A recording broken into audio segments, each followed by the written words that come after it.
name's Alex and Hi, my name's Alex and I'm an Australian living in the US, and I've been living here for just over a year now.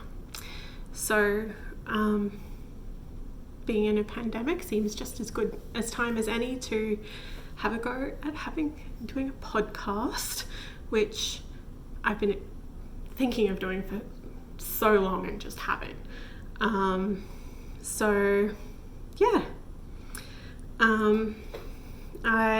This is going to end up being primarily about the kind of things that I'm making at the moment, because I enjoy making lots of different things, and there may be an occasional swear, but I think that's just because it's part of the Aussie vernacular to some extent. It just slips in without realizing it.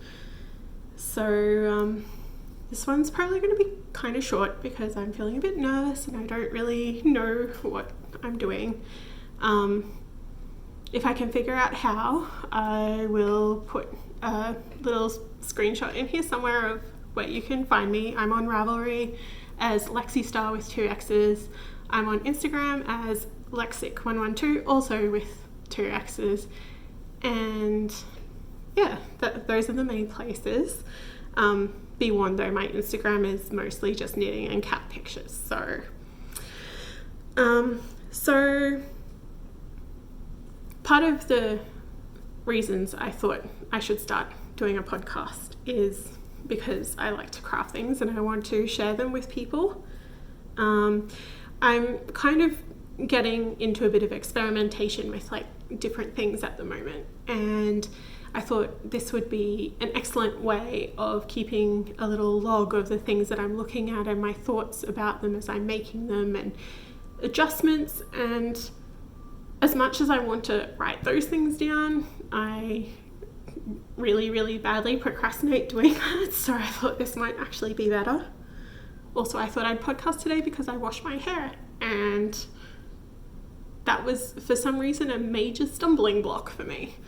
I guess one of the other reasons is I recently moved interstate in the US, so being at a time when everyone is in their house and keeping socially distant from each other makes it really hard to meet new people and make new friends. And so that means all of my real life friends, the closest ones are the ones that I made in Philly, and the furthest away ones are the ones in Australia. And so I thought I'd try and reach out to a bit more of the community so I can, meet some more people and get a little bit more human interaction in my life. So that's not to be a whinge. I'm sure I will meet people and make friends once things open up again. And yeah, I thought, it might not be perfect, but at least I can have a go. And that is a huge stumbling block for me. Just have a go. Things don't have to be perfect when you're new at them. So I guess that's me. So like I said before, I'm primarily a knitter.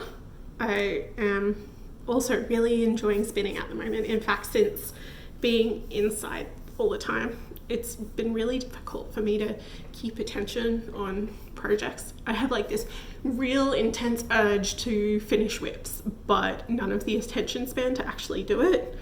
Having said that, I have been working on a 5-year-old crochet blanket whip, which I might show you if I do it again next time, but it's been going for 5 years, so we'll see how long that takes.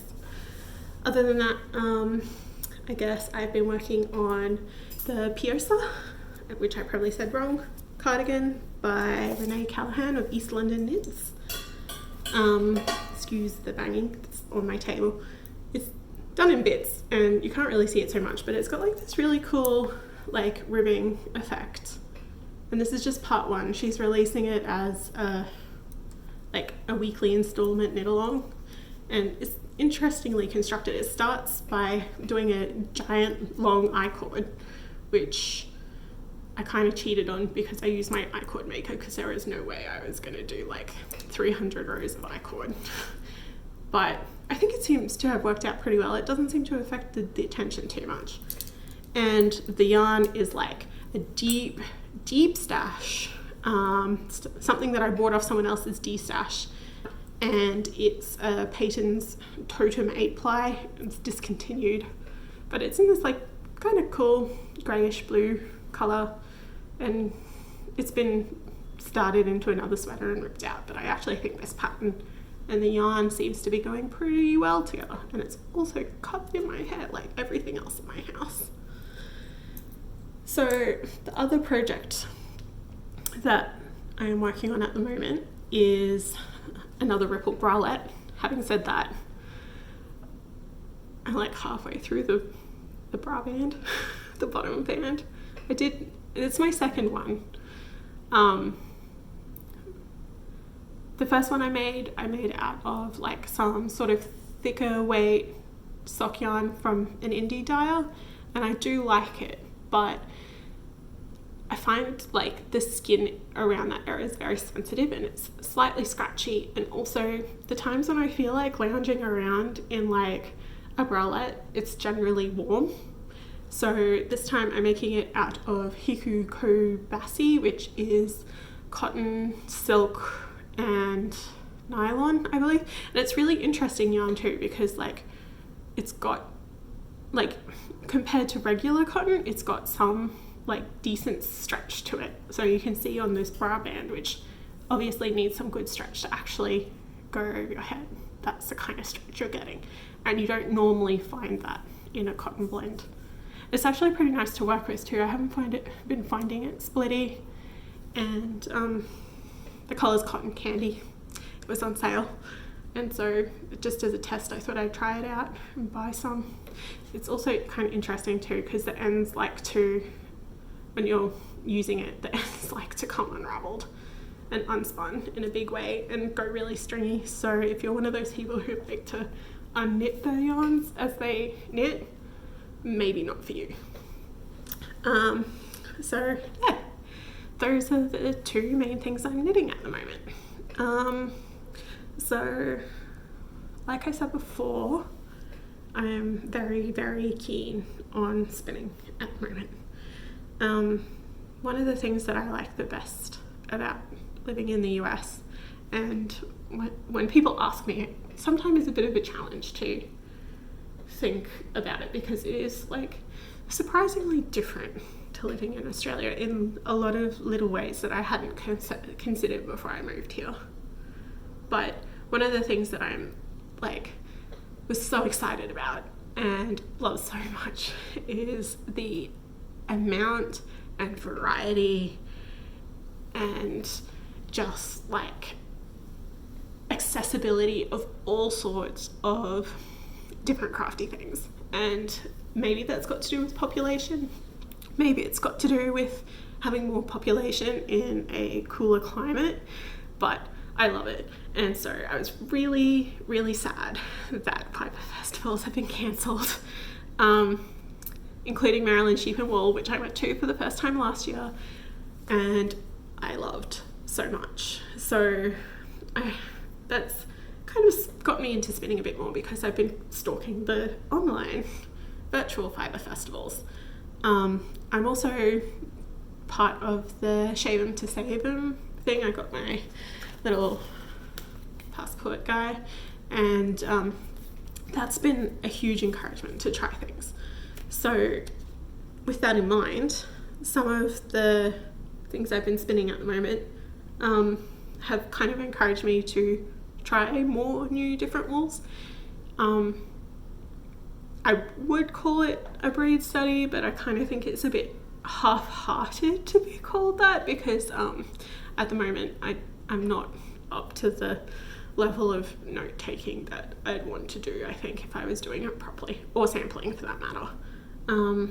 But yeah, so in terms of spinning, I have a wheel. I have the electric eel wheel nano, and it's very cute and it fits in the size of my hand, but if you are looking at getting one of those, it takes a bit of getting used to, because there's like multiple things on it that are very sensitive. And then I also spin on a spindle, which is what I've been doing for basically a year and a half. I left my original wheel in Australia and I really, really, really missed it. So getting a wheel is only just a recent thing. So yeah, so what I've been spinning. So this is I've only just started this, and it's kind of interesting how it works. So this is my egret. It's a Jenkins spindle, and I haven't really used it much to spin in terms of singles. I've mostly used it to ply. It's beautiful, and it's 37 grams and made of holly, but it's pretty big, and as you can see it gets some like pretty good speed, and that's only a very gentle sort of twist to it. But so on this I'm spinning some Gotland that I traded for one of the people in my old knitting group. She was also a Jenkins spindler, and I had some Herdwick that she was interested to try that I had already spun, and I didn't really like it that much. It's very prickly, but the Gotland's, it's interesting to spin so far, especially on a spindle, because it's got like these super long kind of hairy fibers, and it's very silky. It's not necessarily soft, but it is silky. It's this beautiful silvery grey colour. But one of the challenges I'm finding spinning it on the egret is I have to get it spinning quite thin, as you can see. I have to get a fair bit of twist and do it a short, like a worsted kind of spin, worsted drafting to get it. I'm a baby spinner, so excuse me if I get some of these wrong, but like in order for it to stay apart, it doesn't want to, I'll show you, I have to really let the twist build up into it before drafting more off, or otherwise it just falls apart. And I've been very careful about spinning this on any hard surfaces, because that's how you chip your beautiful, beautiful spindles. Ask me how I know. So this has mostly been me spinning this and sitting on the floor, on the carpet. But so that's the first thing. The second thing I've been spinning on a spindle is some Jacob's fleece, which is one of the Shaven to Save 'em threatened breeds. And this is grey American Jacob. And while you might say, yes, okay, look, grey wool, how exciting. The interesting thing is how different they are. So this is the Gotland, this is the Jacob. In this light, like this is very silvery, whereas this is like kind of a browner grey, and the way it spins is just, it's so different. These ones want to be friends with each other, whereas the Gotland just does not seem to want to be. And I'm spinning this on another Jenkins spindle. So far I've tried a few different ones, but I really, really like the Jenkins spindles. They spin quick, they don't tend to backspin that much, they're just beautiful. So even if they're naked, it's fun to have them sit there. This one's 30 grams, so this one actually doesn't weigh that much less than the egret, but it's an AGN. And as you can see, I've been spinning the Jacob. My plan for this is so what I've got here, and on the spindle is about 25 grams. So my plan is to spin this all into singles on the spindle, and then either ply it on my wheel or on the egret, and then make it as a square so a 2-ply, and then make it into a square for the vivid blanket, because I figured that's a good way to kind of give it a test and see how it's going and see if I like it. My plan for the vivid blanket is to make it all 2-ply hand spun, not necessarily endangered breeds, but just for me to use up bits and pieces of hand spun that I've got so far. So on that note, I've also, this is the swatch that hasn't been blocked yet. This is Shetland. I love Shetland so much. I don't think I would have tried it out except for the Shaven to Save It program. and it was so fun to spin. It drafted so super nicely. I mean, this is just the white, but you can get it in a range of different colors. And so this is a 2-ply that I didn't spin this on the spindle. I spun this on my wheel, I think. But you can see, so it kind of came out a bit, probably like a worsted DK weight. It's a bit uneven, but that's okay. It hasn't been washed yet, but surprisingly, I wouldn't use it for like a close to neck cowl, but for a hat it would be fine, and I think probably for a sweater it would be gorgeous, especially given all the different colors you can make it in. So that was so fun to knit, and it's really interesting too because I found when I spun it, it kind of looked like, I don't know, nothing, but then when I washed it, it went and it got all of this extra body. And it's kind of got like a little bit of shine to it as well, which I think is interesting, and you definitely don't get that with merino. So the last spin that I've been working on, and I'm hoping to finish soon, is Clone Forest, which is another shave 'em to save 'em, and it's picking up all this hair. This is not my hair. I think this is from something else. But so I've been reading about Clone Forest, and it's a down-like breed, and it's on the shave 'em to save 'em. And what I've heard about them is that they make excellent socks. So I decided to try and spin a sock yarn. This is singles so far. And before I did it as a 3-ply, I thought, well, you know what, maybe I should test it and see how it goes. And I don't think it's going to be a sock yarn, sadly. It's slightly too thick. And I know this because I swatched and did a little test to swatch. So this is what the finished 3-ply looks like. And next to, say, the Crafty, which I guess isn't the best example, but it is technically a fingering. You can see it has, like, it's a much more inconsistent, and it's slightly thicker. So I think I might have hit maybe a heavy fingering, but so for the Crafty, I'm doing it on 2.25mm needles for the Ripple Bralette at the moment. And I tried casting this on for that, but it was just uncomfortable to work. So this is done on 3mm needles. This is just a swatch. So I cast on 26 stitches, and then did some stockinette, tried out a bit of lace, did some cables. The cables looked really nice in this because it's a 3-ply. And the thing I find really interesting about this is, because even though it's knit quite densely on the 3mm needles, look at this. It's just got so much stretch to it. It's so bouncy, like both directions it's got so much stretch. So maybe it will end up being like some sporty socks. Actually, I didn't like the lace before, but when you stretch it out like that, it does kind of look good.